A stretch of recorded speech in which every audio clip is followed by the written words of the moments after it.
वसुदेव कहने लगे मैं गोधन की सौगंध खाकर कहता हूं कि इसके जो भी संतान होगी मैं तुम्हें ला करके दे दूंगा। ठीक है। आज बहन बहनों को जेल में ला करके बंद कर दिया और जब जेल में बंद किया कुछ दिन के बाद देवकी के एक पुत्र पैदा हुआ।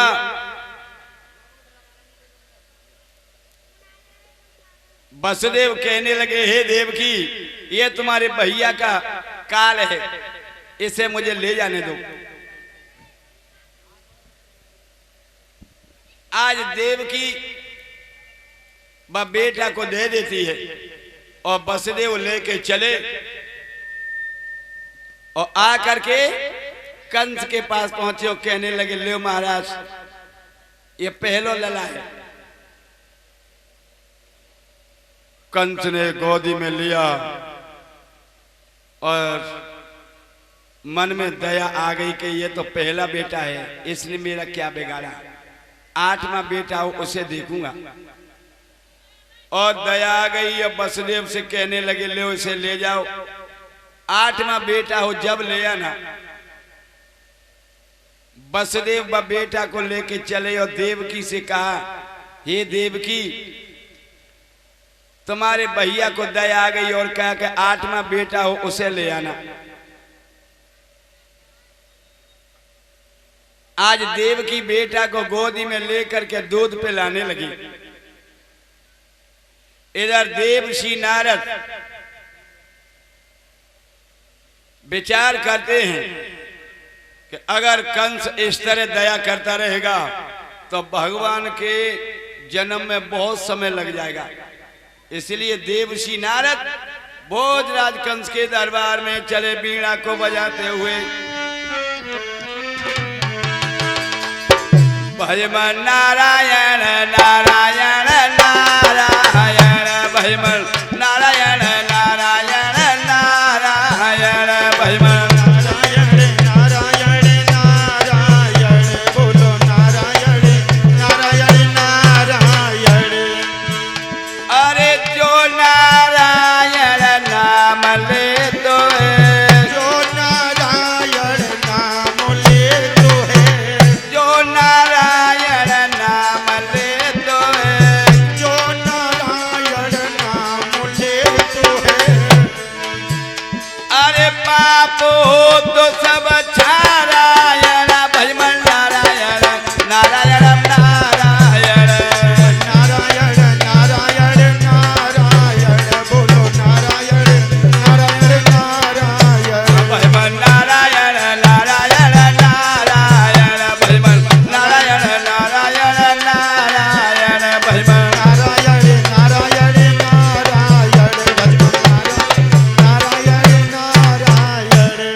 कंस के दरबार में पहुंचे।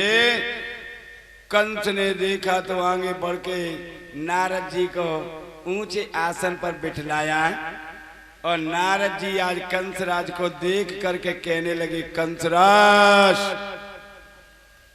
आज क्या बात है, तुम निराश कैसे दिखाई दे रहे हो। कंस कहने लगा महाराज मैं अपनी बहन को बड़े आदर के साथ लेके जा रहा था तो देवताओं ने आकाशवाणी की कि तुम्हारी बहन के जो 8वां बेटा होगा वो तेरा काल पैदा होगा। तो अब महाराज मुझे नींद भी नहीं आती। कंस की बात सुन के नारद जी कहने लगे कंसराज कहिए महाराज। तुम ये सोच रहे हो कि 8वां बेटा काल होगा। हाँ महाराज।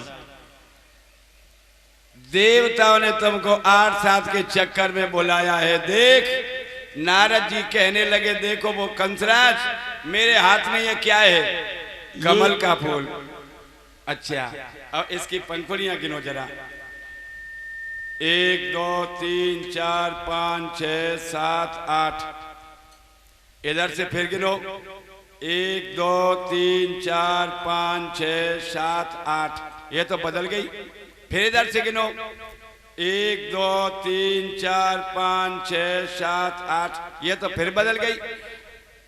नारद जी कहने लगे जब हर पंखुड़ी 8वीं हो सकती है तो हर बेटा भी 8वां हो सकता है, ये तो देवताओं की चाल है, दया न करो। उसी समय कंस व्याकुल हो गया और यह मालूम पड़ी उसे मानो सांप सूंघ गया हो, और एकदम भाग लिया और भाग करके आज अपनी बहन के पास पहुंचा, जहां बहन बच्चा को गोदी में लेकर के दूध पिला रही थी। आगे बढ़ करके कंस ने बेटा को बहन की गोदी में से छीन लिया और पैर पकड़ के चट्टान पे दे पटका। बेटा का गिरते गिरते जमीन पर बोटी बोटी बिखर गई। बहन फटी फटी आंखों से देखती रह गई, कुछ कह नहीं सकी। और जब कंस चला गया तो देवकी ने अपने बेटा के मांस के चौथड़ा को भर के झोली में और वह मांस के लोथड़े पर मैया फपक फपक के रोने लगी। ये क्या हुआ?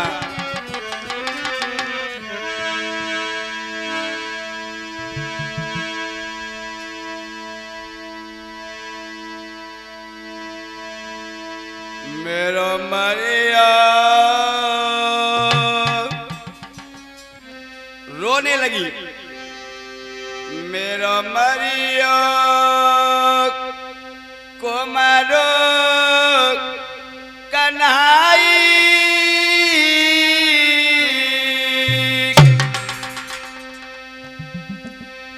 जाने मैया के नहीं पाए।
ऐसे रोने लगी।